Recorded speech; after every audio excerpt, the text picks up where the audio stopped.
കൂട്ടുകാർക്ക് നല്ലൊരു രാത്രി ആശംസിച്ചുകൊണ്ട് നമുക്ക് നേരെ വേദയുടെ വിക്രത്തിന്റെ നാളത്തെ നല്ലൊരു പ്രൊമോ വിശേഷം കേട്ടാലോ. ആദ്യമായി കാണുന്നവരാണെങ്കിൽ ചാനൽ ഇഷ്ടപ്പെട്ട ഒന്ന് സബ്സ്ക്രൈബ് ചെയ്യാൻ മറക്കരുതേ. വീഡിയോ ഇഷ്ടപ്പെടുവാണെങ്കിൽ ഒരു ലൈക്ക് തരാനും മറക്കരുത് കേട്ടോ. നമ്മുടെ മുന്നോട്ടുള്ള യാത്രയിൽ നിങ്ങളുടെ സപ്പോർട്ട് ലൈക്കുമാണ് നമുക്ക് ഏറ്റവും കൂടുതൽ പ്രചോദനമായി മാറിക്കൊണ്ടിരിക്കണേ. അപ്പൊ നമുക്ക് നേരെ നമ്മുടെ വിശേഷത്തിലേക്ക് അങ്ങോട്ട് പോയാലോ. അങ്ങനെ ഇന്നത്തെ വിശേഷം നമ്മൾ കണ്ടു. വേദ അവസാനം വേറെ ഗത്യന്തരം ഇല്ലാതെ വന്നു കഴിഞ്ഞപ്പം ആ ഒരു തീരുമാനം എടുക്കുകയാണ് വീട്ടിലേക്ക് തിരികെ പോകാനായിട്ട്. അത് മറ്റൊന്നും കൊണ്ടല്ല, താൻ കാരണം ഇനിയിപ്പം മാഷിന്റെ കുടുംബത്തിൽ ഒരു പ്രശ്നം ഉണ്ടായിക്കൂടാ. താനതുകൊണ്ട് ഇവിടുന്ന് സ്വമേധയെ പോകാൻ തീരുമാനിക്കുകയാണ്. പക്ഷെ ഒരു കാര്യമുണ്ട്, അങ്ങനെ പോകാൻ തീരുമാനിച്ചാലും വേദ ഒരു കാര്യം പറഞ്ഞിട്ടുണ്ടായിരുന്നു. വിക്രം എന്നെ വന്ന് തിരികെ വിളിക്കുവാണെങ്കിൽ ഞാൻ ഇങ്ങോട്ട് വരും. പക്ഷെ വിക്രം വന്ന് തിരികെ വിളിച്ചാൽ പിന്നെ ഞാൻ ഇങ്ങോട്ട് വരുന്നേ വിക്രത്തിന്റെ ഭാര്യയായിട്ടായിരിക്കും. ഇവിടെ ഞാൻ വന്ന് കഴിയാൻ പോകുന്നേ മറ്റുള്ള എല്ലാരെ പോലെയുള്ള അവകാശത്തോടും കൂടിയായിരിക്കും. വേദ ആരാ മോള്? വേദ ഒന്നും കാണാതെ അങ്ങനെയൊന്നും പറയത്തില്ല. പിന്നീട് കമലേനെ പിടിച്ച് കെട്ടിപ്പിടിച്ച് കരയുന്നൊക്കെ ഉണ്ട്. കമലയ്ക്കും ഭയങ്കര സങ്കടമായിരുന്നു. മോള് പോയിട്ട് വരണം, എന്റെ ആഗ്രഹം മോള് പോയിട്ട് വരണമെന്ന്. എന്റെ വിക്രത്തിന് ചേരുന്ന ഏറ്റവും നല്ലൊരു പെൺകുട്ടിയായിരുന്നു നീ പോകുന്ന ഓർക്കുമ്പോ എനിക്ക് മനസ്സിന് നല്ല വിഷമമുണ്ട് എന്നൊക്കെ പറഞ്ഞുകൊണ്ട് കരയുവാണ്. ഈ കരച്ചില് കണ്ടു കഴിഞ്ഞപ്പോഴത്തേനും സഹിക്കാൻ പറ്റിയില്ല. അങ്ങോട്ട് വന്ന് ശ്രീജയ്ക്കും ഭയങ്കര വിഷമം. അല്ലെ തന്നെ ശ്രീജ കരച്ചിലായിരുന്നു. പക്ഷെ എന്ത് ചെയ്യാനാ, ഏറ്റവും ഭയങ്കര കൂടുതൽ സന്തോഷമായിരുന്ന നന്ദിനിക്കായിരുന്നു. ഉദ്ദേശിച്ച പല കാര്യങ്ങളൊക്കെ നടന്നു. ഇനിയിപ്പോ അവരുടെ കയ്യിൽ നിന്ന് പണം വാങ്ങാം, എത്രയും പെട്ടെന്ന് തന്നെ പണം വാങ്ങാം. അവള് പോയി കിട്ടിയ രക്ഷപ്പെട്ടു. തന്റെ തന്ത്രം എന്താളും വിജയിച്ചു, ആ ഒരു ചിന്തയായിരുന്നു. പിന്നീട് വേദ അങ്ങോട്ടേക്ക് ചെന്ന് തന്റെ ബാഗിനകത്തേക്ക് ഡ്രസ്സൊക്കെ എടുത്ത് വായിക്ക് ചെയ്ത് വെക്കുവാണ്. ഈ സമയം വിക്രം പറഞ്ഞു, അതെ എന്തിനാ താമസിക്കുന്നത്, ഒന്ന് പെട്ടെന്ന് ഇറങ്ങാൻ പറയാണ്. കാരണം സമയം രാത്രിയായി, അധികം വൈകാതെ തന്നെ പോണല്ലോ. അങ്ങനെ വേദ അവിടുന്ന് യാത്ര പറഞ്ഞ് ഇറങ്ങുന്ന സമയത്ത് കമല പൊട്ടിക്കരയാണ്. കമലയുടെ അടുത്ത് വന്നിട്ട് ശ്രീജ ആശ്വസിപ്പിക്കുന്നുണ്ട്. പോട്ടമ്മേ, അവള് തിരികെ വരുമെന്ന് എന്റെ മനസ്സ് പറയുന്നുണ്ടെന്ന് പറയാ. കമല പറഞ്ഞു, തിരികെ വന്നാൽ മതിയായിരുന്നു, നല്ലൊരു കുട്ടിയായിരുന്നു. ഇത്ര നല്ലൊരു കുട്ടീനെ ഈ കുടുംബത്തിലേക്ക് മരുമോളായി കിട്ടാന്ന് പറഞ്ഞാല് അത് നിസാര കാര്യമല്ലെന്ന് പറയണം. പിന്നീട് കമല മുറിയിലേക്ക് കയറി ചെല്ലുമ്പോൾ മാഷ് ആകെപ്പാടെ അസ്വസ്ഥപ്പെട്ടിരിക്കുന്നുണ്ട്. മാഷിന്റെ അടുത്ത് നിന്നിട്ട് കമല പറഞ്ഞു, എന്തിനായിരുന്നു മാഷെ, വേണ്ടിയിരുന്നില്ല, പാവം നെഞ്ചു പൊട്ടി എവിടെ നിന്ന് ഇറങ്ങിപ്പോയെന്ന് പറയാ. ഇത് കേട്ടതും മാഷ് പറഞ്ഞു, ഞാൻ അവളുടെ നല്ല ഭാവിക്ക് വേണ്ടിയാ പറഞ്ഞേ, അവൾക്കത് മനസ്സിലാവും ചെയ്തു. നീ എന്താ കമലെ വിചാരിച്ചോണ്ടിരിക്കുന്നേ? വിക്രത്തിനെ പോലൊരു ഗുണ്ടയുടെ കൂടെ തീരാനുള്ളതാണോ അവളുടെ ജീവിതം? ഒന്ന് ആലോചിച്ച് നോക്കേ. അവൾ നല്ല പഠിപ്പും വിദ്യാഭ്യാസവും ഒക്കെ ഉള്ള കുട്ടിയാണ്. അവൾക്ക് അതിൻ്റെതായ പക്വതയും പാകതയുണ്ട്. ഈ കുടുംബത്തിലേക്ക് വന്ന മരുമക്കളിൽ ഏറ്റവും മിടുക്കിയാണ് അവള്. പക്ഷെ കണ്ടില്ലേ അവളുടെ ഓരോ സംസാരം നീ ശ്രദ്ധിച്ചോ? അളന്നു നോക്കി എല്ലാം നല്ല കൃത്യമായിട്ട് അവള് ഓരോന്നിനും ഉത്തരം പറയുന്നത്. എല്ലാരും അവൾ ഇതിനോടകം പഠിച്ചു കഴിഞ്ഞു. ഈ കുടുംബത്തിൽ വന്നിട്ട് ഇത്ര ദിവസം ആയിട്ടുള്ളെങ്കിലും പക്ഷെ അവള് മിടിക്കുക. ഇവിടെ നിൽക്കുവാണെങ്കിൽ വിക്രത്തിനെ മാറ്റിയെടുക്കൂന്ന് എനിക്കൊരു ചെറിയ ചിന്തയൊക്കെ ഉണ്ടായിരുന്നു. പക്ഷെ എന്ത് ചെയ്യാനാ, അവളുടെ ജീവിതം ഇവിടെ നിന്നാ നശിച്ചു പോകത്തുള്ളൂ. അവളെങ്കിലും പോയി രക്ഷപ്പെടട്ടെ. നിനക്കറിയാലേ ഈ കുടുംബത്തിന്റെ കാര്യങ്ങളൊക്കെ, എനിക്കറിയാം. പക്ഷെ എന്നാലും ഒരു പക്ഷെ അവൾ ഇവിടെ ഉണ്ടായിരുന്നെങ്കിൽ എന്തോ ഇവിടെ ഒരു പ്രകാശമുള്ള എനിക്ക് തോന്നി. കാരണം അവളുടെ സാന്നിധ്യം അത്രമാത്രം വലുതായിരുന്നു മാഷെ. ഞാനത് കാണുന്നുണ്ടായിരുന്നു. ഇത്രയൊക്കെ കാണിച്ചിട്ടും അവൾക്ക് ആരോടും ഒരു പരാതിയും പരിഭവങ്ങളും ഇല്ലായിരുന്നു. ആരോടും ഒരു ദേഷ്യപ്പെടാറില്ല. അല്ലെങ്കിൽ ഏത് പെൺകുട്ടിയാണെങ്കിലും ഇപ്പൊ ഇറങ്ങി പോകേണ്ട സമയം കഴിഞ്ഞു. അത്രയും വലിയ വീട്ടിൽ നിന്ന് വന്നാലേ, എന്നിട്ടോ അതിന്റെ ജാടയോ അഹങ്കാരം ഒന്നുമില്ല അവൾക്കില്ല. കെട്ടിയ താലിയായിരുന്നു അവളുടെ ഏറ്റവും വലിയ മഹത്വം എന്ന് പറഞ്ഞാൽ. ആ താലിക്ക് വേണ്ടി അവള് പോരാടിക്കൊണ്ടിരുന്നേ. പക്ഷെ അവൾ അവസാനം പറഞ്ഞുണ്ടല്ലോ, ഞാൻ പോയിട്ട് ഞാൻ തിരികെ വന്നിട്ടുണ്ടെങ്കിൽ മാഷത്ത് കേട്ടില്ലെന്ന് ചോദിക്കാം. മാഷ് പറഞ്ഞു, ഞാൻ കേട്ടു. പക്ഷെ ഇനി വിക്രം പോയി വിളിക്കാൻ പോകുന്നുണ്ടെന്ന് എനിക്ക് തോന്നുന്നില്ല. വിക്രം പോയി വിളിക്കാനും പോകുന്നില്ലെന്ന് പറയാ. അവള് പോയി രക്ഷപ്പെടട്ടെ എന്ന് പറയാണ്. ആ സമയം നന്ദിനിയാണെങ്കിൽ വിനായനെ കെട്ടിപ്പിടിച്ച് സന്തോഷിക്കുകയാണ്. പൊട്ടിച്ചിരിക്കുക, സഹിക്കാൻ പറ്റുന്നില്ല. എന്റെ ഏട്ടാ, നമ്മൾ ഉദ്ദേശിച്ച പോലെയൊക്കെ കാര്യം നടന്നു. അങ്ങനെയാണെങ്കിൽ നാളെ പണം കിട്ടുമായിരിക്കും അല്ലേന്ന് ചോദിക്കാം. പിന്നെ പണം കിട്ടുമല്ലേ? നീ എന്ത് വർത്താനായി പറയണേ? നീ ആ ഫുഡ് എടുത്ത് കളയാൻ തോന്നി നന്നായി. നിന്നെ ഞാൻ ആ സമയത്ത് കുറ്റപ്പെടുത്തിയാലും ഇപ്പൊ എനിക്ക് തോന്നുന്നുണ്ട് അത് നല്ല കാര്യമായിരുന്നു നീ ചെയ്തേന്നുള്ളത്. ഈ സമയം വേദയും വിക്രം കൂടെ വീട്ടിലേക്ക് പോവാണ്. വേദയ്ക്കാണെങ്കിൽ നല്ല സങ്കടമൊക്കെ വരുന്നുണ്ടായിരുന്നു. പക്ഷെ വേദയ്ക്കറിയാം വിക്രം തന്നെ തിരികെ വിളിക്കുമെന്ന്. കാരണം അതിനുള്ള പണി ഒപ്പിച്ചിട്ടാണ് വേദ പോകുന്നത്. വേദ ഒന്നും കാണാതെ അങ്ങനെ വെറുതെ ഇറങ്ങി പോകത്തില്ലോ. ഈ സമയം വിക്രമാണെങ്കിൽ ഇവളെ കൊണ്ടല്ല ശല്യം തീർന്നല്ലോ എന്നൊരു ചിന്തയായിരുന്നു മനസ്സറിയെ. പക്ഷെ എന്നാലും അമ്മ അങ്ങനെ കരയുന്ന കണ്ടപ്പം ഒരു വിഷമം വന്നു ഇവളെ കെട്ടിപ്പിടിച്ച്. കാരണം അമ്മ ഇവളെ എത്രമാത്രം സ്നേഹിച്ചിരുന്നു എന്നൊരു തോന്നൽ വിക്രത്തിന്റെ മനസ്സിലേക്ക് വരുന്നുണ്ട്.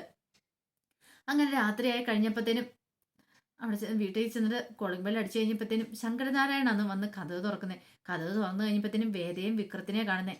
രണ്ടുപേരെയും കൂടെ കണ്ടു കഴിഞ്ഞപ്പോഴത്തേനും ഒരു നിമിഷം ശങ്കരനാരായണ ഒന്ന് അമ്പരന്നു. പിന്നീട് വേദയോട് ചോദിച്ചു, എന്താന്ന് ചോദിക്കണേ? ഇനി ശങ്കരനാരായണടുത്ത് എന്തെങ്കിലും പ്രശ്നം ഉണ്ടാക്കിയിട്ട് വന്നാണോ? പെട്ടെന്നാണ് കൈ ഭാഗിരിക്കുന്നാണ്ട്. അത് കണ്ട് ശങ്കരനാരായണ സംശയം വന്നു. ഈ സമയം വിക്രം പറഞ്ഞു, സംശയിക്കേണ്ട, ഞാൻ ഇവിടെ കൊണ്ടേ ആക്കാൻ വന്നാന്ന് പറയാണ്. അപ്പോഴേക്കും അകത്തൊന്നും മുത്തശ്ശിയും പത്മയും വർഷയും ശ്രീകാന്തും എല്ലാരും കൂടെ അങ്ങോട്ട് ഇറങ്ങി വരുവാണ്. അല്ല, പെട്ടെന്ന് മുത്തശ്ശി വന്നിട്ട് എന്താ വേദമോളെ, എന്താ കാര്യം, നീ രാത്രിക്ക് എന്താന്ന് ചോദിക്കണം.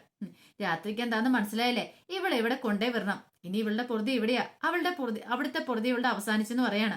ദേ, ഞാൻ എന്റെ കടമ ചെയ്തിട്ടുണ്ട്, ഇവളെ ഇവിടെ കൊണ്ടേ വിട്ടിട്ടുണ്ട്. ഇനി നിങ്ങള് ഇവളെ കെട്ടിയിടുവോ മുറിയിൽ പൂട്ടിയിടുവോ എന്ത് വെള്ളം ചെയ്തോളാൻ പറയാണ്. ഇത് കേട്ടതും ഒരു നിമിഷം വേദ അമ്പരപ്പോട് കൂടിയിട്ട് വിക്രത്തിന്റെ മുഖത്തേക്ക് നോക്കുകയാണ്. പെട്ടെന്ന് മുത്തശ്ശി വന്നിട്ട് പറഞ്ഞു, മോളെ വേദ ഒന്നും മിണ്ടുന്നില്ല. വേദ ഇങ്ങനെ നിൽക്കുകയാണ്. ഈ സമയം ശ്രീകാന്തോട്, നീ എന്താടാ പറഞ്ഞേ, പൂട്ടിയിടാനോ? അല്ല പിന്നെ എന്താ പറയണേ? അതെ, എന്നെ കൊണ്ട് കൂടുതലൊന്നും പറയിപ്പിക്കരുത്. സ്വന്തം പെങ്ങൾക്ക് വിലയിട്ട് 10 ലക്ഷം രൂപ കൊണ്ട് തന്നവനല്ലേടാ നീ പിന്നെ കൂടുതലൊന്നും പറയണ്ടെന്ന് പറയണേ. എനിക്കറിയാം, എല്ലാരും കൂടെ ചേർന്ന്. പിന്നെ ഇവളെ നിനക്ക് വേണമെന്നത്ര നിർബന്ധമൊന്നും കാണത്തില്ല, എനിക്കറിയാം. അങ്ങനെ ഉണ്ടായിരുന്നെങ്കിൽ നിങ്ങൾ ഇവളുടെ ജീവിതത്തിന് വേണ്ടിയിട്ടോ പോരാടുള്ളായിരുന്നുള്ളൂ. പക്ഷെ നിങ്ങൾ എന്തേതെ പണം കൊടുത്ത് എന്നെ അങ്ങോട്ട് ഒതുക്കാന്ന് വിചാരിച്ചില്ലേ? പക്ഷെ ഈ വിക്രം പണത്തിന്റെ മുകളിൽ വീഴുന്നവനല്ല. എനിക്ക് നിങ്ങളുടെ പണമൊന്നും വേണ്ട കേട്ടോ. 10 ലക്ഷം രൂപ ഉണ്ടല്ലോ, അത് ഇവളുടെ കൊടുത്തിട്ടുണ്ട്, അത് ഇവളുടെ കയ്യിലുണ്ട്. ഇവള് നിനക്ക് തിരിച്ചു തന്നോളൂ. ഇനിയിപ്പോ 10 ലക്ഷം വാങ്ങിയിട്ടാണ് ഞാൻ ഇവിടെ കൊണ്ടുവന്ന് വിടുന്ന ഒരു ചിന്തയൊന്നും ആരുടെ മനസ്സിലും വേണ്ട. എനിക്ക് 5ന്റെ പൈസ പോലും വേണ്ട നിങ്ങളുടെ. അതെ, എന്റെ കൂടെ ഞാൻ താലി കെട്ടിയെന്ന് പറഞ്ഞ് വന്ന മുതലിൽ ഞാൻ ഇവിടെ കൊണ്ട് വിട്ടിട്ടുണ്ടെന്ന് പറയണം. ഇത് കേട്ടുകഴിഞ്ഞപ്പത്തേനും ശ്രീകാന്ത് പെട്ടെന്ന് കൈ നോക്കിക്കൊണ്ട് വരുവാണ്. നീ എന്തൊക്കെയാടെ വിളമ്പതെന്ന് ചോദിച്ചോണ്ട്. ഇത് കേട്ടുകഴിഞ്ഞപ്പത്തേനും ഇത് കേട്ടും കണ്ടു നിന്ന വിക്രം പറഞ്ഞു, ഒരു കാര്യം ഞാൻ പറഞ്ഞേക്കാം.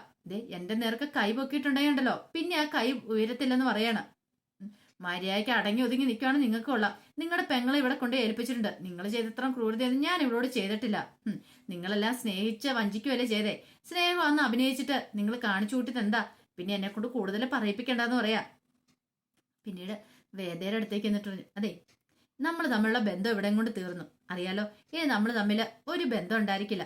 ഈ താലിയുടെ ബലത്തിലല്ലേ. ഈ താലി നീ അങ്ങോട്ട് വേണേ പൊട്ടിച്ചു മാറ്റിയാരെ. അതോടുകൂടിയാ തീർന്നു. പിന്നെ നീ അവിടെ ഉണ്ടായിരുന്ന കുറച്ച് ദിവസം ഞാനും എന്തൊക്കെയോ ആസ്വദിച്ചിട്ടുണ്ടായിരുന്നു. കാരണം നമ്മൾ തമ്മിൽ കുറെ വഴക്കുകളും കാര്യങ്ങളൊക്കെ ഉണ്ടായിരുന്നല്ലോ. ആ വഴക്കുകളൊക്കെ ഞാൻ നന്നായിട്ട് ആസ്വദിച്ചിട്ടുണ്ട്. അപ്പൊ ആ സമയത്ത് എവിടെയോ എന്റെ മനസ്സിൽ നിന്നോടൊരു ഇഷ്ടമൊക്കെ തോന്നിയിട്ടുണ്ട്. ഇത് കേട്ടതും വേദയുടെ കണ്ണുകളും തിളങ്ങി. അപ്പൊ വിക്രത്തിന് തന്നോട് ഇഷ്ടം തോന്നിയിട്ടുണ്ടായിരുന്നോ? ആ സമയത്ത് എനിക്ക് ഇഷ്ടമൊക്കെ തോന്നിയായിരുന്നു. അത് പിന്നെ സ്വാഭാവികമായിട്ട് തോന്നുന്ന കാര്യമല്ലേ. കാരണം നിന്റെ സ്വഭാവം ഞാൻ അങ്ങോട്ട് ഇഷ്ടപ്പെട്ടു വരുമായിരുന്നു. പക്ഷെ എന്ത് ചെയ്യാനാ, ആ സമയത്താണ് നമ്മുടെ വേർപാട്. ഇനി പറഞ്ഞിട്ട് കാര്യമില്ല, നീ ഇവിടെ തന്നെ തിന്നോ. നിനക്ക് നല്ലൊരു ജീവിതം കിട്ടാനായിട്ട് പോണേ. പിന്നെ ഞാനായിട്ട് തല്ലി നശിപ്പിക്കില്ല എന്ന് പറയണം. എന്താ നീ എന്തോന്നും മിണ്ടാ നിൽക്കുന്നതെന്ന് വേദയോട് ചോദിക്കുക. ഇത് കേട്ടിഞ്ഞപ്പോ വേദ പറഞ്ഞു, എനിക്ക് കൂടുതലൊന്നും നിങ്ങളോട് പറയാനില്ല. അവിടെ അച്ഛന്റെ മുന്നിൽ വെച്ച് പറഞ്ഞ കാര്യങ്ങൾ മാത്രമേ ഉള്ളൂ. കാരണം നിങ്ങൾ എന്നെ കൂട്ടാൻ വരുവാണെങ്കിൽ ഞാൻ നിങ്ങളുടെ ഒപ്പം വരും, അല്ലെങ്കിൽ ഞാൻ ഇവിടെ തന്നെ കഴിയുമെന്ന് പറയാം. നിന്നെ ഞാൻ കൂട്ടാൻ വരാനോ? നല്ല കഥയായിപ്പോയി. അത് ഈ ജന്മത്ത് നടക്കില്ല. ഞാൻ നിന്നെ വിളിക്കാൻ വരത്തില്ല എന്ന് പറയണം. ഇത് കേട്ടിഞ്ഞപ്പോ വേദ പറഞ്ഞു, വന്നില്ലേ വരണ്ട. പക്ഷെ എന്റെ മനസ്സ് പറയുന്നത് നിങ്ങൾ എന്നെ കൂട്ടാൻ വരുമെന്ന്. നിങ്ങൾ എന്നെ കൂട്ടാൻ വരുക മാത്രമല്ല, എന്നെ ഭാര്യയായിട്ട് അംഗീകരിക്കുകയും ചെയ്യും. ആ വീട്ടിലേക്ക് എന്നെ കൈ പിടിച്ച് കൊണ്ടുപോവുകയും ചെയ്യും. ഇത് വേദയാ പറയണെന്ന് പറയാ. നിങ്ങൾ ചെവിയിൽ നുള്ളി കിട്ടോ. 2 ദിവസത്തിനുള്ളിൽ നിങ്ങൾ എൻ്റെ അടുത്ത് എത്തിയിരിക്കും എന്ന് പറയാ. ഇത് കേട്ടതും വിക്രം ഒന്ന് ചിരിക്കുക. നീ പോടി പെണ്ണെ അവിടെ നിന്നുള്ള രീതിയിലൊക്കെ ആയിരുന്നു. പിന്നീട് വിക്രം അങ്ങോട്ടേക്ക് പോവാണ്. ശങ്കരനാരായൺ വേദയും വന്ന് കെട്ടിപ്പിടിക്കുകയാണ്. മോളെന്നും പറഞ്ഞുകൊണ്ട് അകത്തേക്ക് കൂട്ടിക്കൊണ്ട് പോവാണ്. എന്തായാലും ഇപ്പോഴെങ്കിലും നിനക്ക് വരാൻ തോന്നിയല്ലോ എന്നൊക്കെ പറഞ്ഞ് പത്മ ശ്രീകാന്തും എല്ലാരും കൂടെ അടുത്തേക്ക് വരുവാണ്. പക്ഷെ മുത്തശ്ശിയുടെ മുഖത്ത് മാത്രം ഒരു സങ്കടഭാവമായിരുന്നു. പിന്നീട് ശങ്കരനാരായണൊക്കെ ഇതിൽ ഒരു സന്തോഷം കിട്ടാനില്ല. ഈ സമയം പത്മ പറഞ്ഞു, നാളെ അച്ഛന്റെ ബർത്ത്ഡേയാ. എനിക്കറിയായിരുന്നു മോള് വരുമെന്ന്. മോളില്ലാത്ത ബർത്ത്ഡേ എങ്ങനെ ആഘോഷിക്കണം എന്ന് ഓർത്തിരിക്കുമായിരുന്നു. കണ്ടില്ലേ, ഇപ്പൊ ശങ്കരന് സമാധാനമായല്ലോ. നാളത്തെ ബർത്ത്ഡേ ഫംഗ്ഷന് ഇനി എന്താണ് മോള് കാണും. അപ്പൊ നമുക്ക് ബർത്ത്ഡേ ഫംഗ്ഷൻ വെക്കാലല്ലേന്ന് ചോദിക്കുക. ഇത് കേട്ടതും വർഷ പറഞ്ഞു, അത് പിന്നെ പ്രത്യേകിച്ച് പറയേണ്ട കാര്യമുണ്ടോ? നമ്മളത് അടിച്ചു പൊളിച്ച് ആഘോഷിക്കും. അത്ര വലിയ സന്തോഷമല്ലേ വന്നിരിക്കുന്നേ. ഇതേ ഞാൻ എല്ലാവരും ഒന്ന് വിളിച്ചു പറയട്ടെ എന്നൊക്കെ പറഞ്ഞുകൊണ്ട് പെട്ടെന്ന് തന്നെ അകത്തേക്ക് കയറി പോവാണ് വർഷ. പിന്നീട് മുത്തശ്ശിയുടെ വേദം മുറിയിലേക്ക് വന്നു. മുത്തശ്ശി വെച്ച്, എന്താ മോളെ ഇത്, എന്താ സംഭവിച്ചേ? എനിക്കൊന്നും അങ്ങോട്ട് മനസ്സിലാവുന്നില്ല. നീ എന്താ ഇങ്ങനെയൊക്കെയെന്ന് ചോദിക്കുക. ഇത് കേട്ട് കഴിഞ്ഞപ്പോഴത്തേനും വേദ പറഞ്ഞു, മുത്തശ്ശി ഞാനായിട്ടെടുത്ത തീരുമാനമല്ല, എനിക്ക് അങ്ങനെ എടുക്കേണ്ടതായിട്ട് വന്നു ആ സാഹചര്യത്തില്. പക്ഷെ മുത്തശ്ശി പേടിക്കണ്ട. ദേ, ഈ വേദയുടെ ജീവിതം ഒരിക്കലും തകരാൻ പോകുന്നില്ല. ഞാൻ വിക്രത്തിന്റെ കൂടെ പോവുക തന്നെ ചെയ്യുമെന്ന് പറയാ. അല്ല മോൾ എന്തൊക്കെയാ പറയണെന്ന് ചോദിക്കും. അതെ, വൈകാതെ മുത്തശ്ശി കണ്ടോ അതൊക്കെ സംഭവിക്കുമെന്ന് പറയാണ്. മുത്തശ്ശി പറഞ്ഞു, എനിക്ക് എന്തായാലും മോളെ കാണാൻ പറ്റിയല്ലോ, ഭയങ്കര സന്തോഷമായി. മോളുടെ ജീവിതം തകർന്ന് കാണാൻ ഞാൻ ഒരിക്കലും ആഗ്രഹിക്കുന്നില്ല എന്നൊക്കെ പറഞ്ഞുകൊണ്ട് വേദനെ കെട്ടിപ്പിടിക്കുകയാണ്. മുത്തശ്ശിയോടൊപ്പമാണ് വേദ കിടക്കുന്നത്. പിന്നീട് വിക്രം തിരികെ മടങ്ങി വരുവാണ്. മടങ്ങി വരുന്ന സമയത്ത് കമല കാത്തിരിക്കുന്നുണ്ടായിരുന്നു. കമല വെച്ച്, എന്നാലും മോനെ അവളെ കൊണ്ടേ വിട്ടോന്നൊക്കെ ചോദിക്കണം. കൊണ്ടേ വിട്ടിട്ടുണ്ടെന്നൊക്കെ പറയണം. എന്നാലും വേണ്ടിയിരുന്നില്ല. എന്നൊക്കെ പറഞ്ഞിട്ട് കമല ഭയങ്കരമായിട്ട് സങ്കടപ്പെടുകയാണ്. പിന്നീട് വിക്രം മുറിയിലേക്ക് കയറിപ്പോയി. മുറിയിലേക്ക് പോയി കിടക്കുവാണ്. പക്ഷെ കിടന്നിട്ട് എന്തോ വിക്രത്തിന് മനസ്സ് വല്ലാത്തൊരു വേദനയും വിഷമോ. താൻ അവളോട് തെറ്റാണോ ചെയ്തേ? അങ്ങനെയൊക്കെ ചെയ്യാൻ പാടില്ലായിരുന്നോ? ഇത്രയും കാലം താൻ പറയുന്നൊക്കെ അനുസരിച്ച് ഇവിടെ നിന്നാണ്. പക്ഷെ കിടന്നിട്ട് എന്തോ വിക്രത്തിന് അങ്ങോട്ട് ഉറക്കം വരുന്നില്ല. കുറെ സമയം ആലോചിച്ച് തിരിഞ്ഞും മറിഞ്ഞും കിടന്ന് ഒരു വിധത്തിൽ നേരം വെളുപ്പിച്ചു. നേരം വെളുപ്പത്ത് കഴിഞ്ഞപ്പോ തന്നെ രാധ അങ്ങോട്ട് വരുവാണ്. കാരണം നന്ദിനി വിളിച്ചിട്ട് പറഞ്ഞിട്ടുണ്ടായിരുന്നു അവള് പോയെന്നുള്ള കാര്യം. ഇതറിഞ്ഞ അവിടെ രാധ ഓടി വരുവാണ്. രാധ ഓടി വന്ന് വിക്രത്തിനെ കുത്തി ഏൽപ്പിക്കുകയാണ്. വിക്രം എഴുന്നേക്കാനും പറഞ്ഞു. എന്താന്ന് ചോദിച്ചിട്ട് വിക്രം എഴുന്നേക്കുവാണ്. അത് പിന്നെ സന്തോഷം ഒരു കാര്യമല്ല നടന്നിരിക്കുന്നേ. അങ്ങനെ ആ വേതാളം പോയി കിട്ടിയില്ലേ. ഓ, രക്ഷപ്പെട്ട എന്റെ ഭഗവാനെ, ഞാൻ ആകെപ്പാടെ പേടിച്ചു പോയിട്ടുണ്ടായിരുന്നു. അവസാനം ആ ഒരു കുരിശ് മാറിക്കിട്ടി. ഇനി എത്രയും പെട്ടെന്ന് തന്നെ എന്റെ കഴുത്തിൽ ഒരു താലി ആർത്തണം എന്ന് പറയാം. ഇത് കേട്ടൻ വിക്രം പറഞ്ഞു, നിനക്ക് വേറൊരു പണിയില്ലേ, ഒന്ന് കടന്നു പോകുന്നുണ്ടോ? അവളും അവളുടെ താലി എന്നൊക്കെ പറഞ്ഞുകൊണ്ട് വിക്രം ദേഷ്യപ്പെടുവാണ്. ഇത് കേട്ടപ്പോ രാധ പറഞ്ഞു, ദേ ഞാൻ വെറുതെ പറഞ്ഞൊന്നുമല്ല, ഉള്ള കാര്യം പറഞ്ഞ. ഞാൻ എന്റെ വീട്ടിലൊക്കെ പറഞ്ഞിട്ടുണ്ട്. അധികം വൈകാതെ ഇവിടെ മാഷിന്റെ അടുത്തും കമലമ്മേന്റെ അടുത്തും എല്ലാം പറയുമെന്ന് പറയാം. ദേ ഒരു താലി കെട്ടിയതിന്റെ കേട് എനിക്ക് ഇപ്പോഴും മാറി കിട്ടിയിട്ടില്ല. ഒന്ന് പോയി തരാമെന്നൊക്കെ ചോദിക്കുകയാണ്. അപ്പോഴേക്കും നന്ദിനി അങ്ങോട്ട് വന്നു. നന്ദിനിയും രാധയും കൂടെ പിന്നെ അവരുടെ സന്തോഷം പങ്കുവെക്കുകയാണ്. അപ്പൊ അതിന്റെ വിശേഷങ്ങളൊക്കെ നാളെ കാണാൻ പോന്നെ. അധിക ദിവസം ഈ സന്തോഷം നീണ്ടു നിൽക്കില്ല. കാരണം വേദ തിരികെ വീണ്ടും ഇങ്ങോട്ടേക്ക് തന്നെ വരും. വേദയുടെ തന്ത്രം അവസാനം വിക്രത്തിന് മുട്ടുകുത്തേണ്ടതായിട്ട് വരും. അപ്പൊ അതിന്റെ വിശേഷങ്ങളൊക്കെ നമുക്ക് കാത്തിരിക്കാം കേട്ടോ. ഒരിക്കൽ കൂടി എല്ലാവർക്കും നല്ലൊരു രാത്രി ആശംസിച്ചു നിർത്തുന്നു. നന്ദി.